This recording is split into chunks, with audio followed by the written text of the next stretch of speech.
আলহামদুলিল্লাহ, অনেক চেষ্টার পর আল্লাহর ৯৯টি নাম অবশেষে মুখস্থ হলো। বিসমিল্লাহির রহমানির রহিম। আর রহমান, আর রহিম,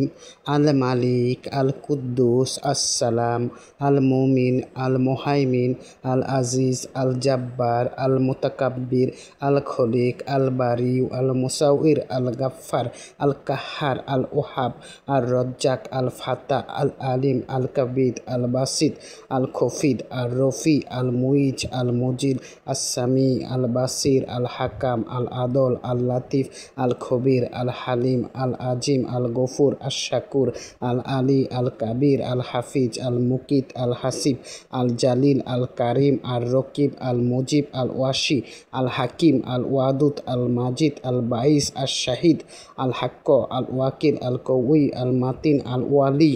আল হামিদ, আল মুসি, আল মুবদি, আল মুইদ, আল মুহি, আল মুমিত, আল হাইয়ুম, আল কাইয়ুম, আল ওয়াজিদ, আল মাজিদ, আল ওয়াহিদ, আল আহাদ, আস সমাদ, আল কাদির, আল মুক্তাদির, আল মুকদিম, আল মুয়াক্খির, আল আউয়াল, আল জহির, আল আখির, আল বাতিন, আল ওয়ালি, আল মুতাওয়াল্লি, আল বার, আত তাওয়াব, আল মুনতাকিম, আল আফু, আর রউফ, মালিকুল মুলক জুল জালালি ওয়াল ইকরাম, আল মুকসিতু, আল জামি, আল গনি, আল মুগনি, আল মানি, আল দরু, আল নাফি, আল নূর, আল হাদি, আল বাদি, আল বাকি, আল ওয়ারিশ, আর রশিদ, আর সবুর।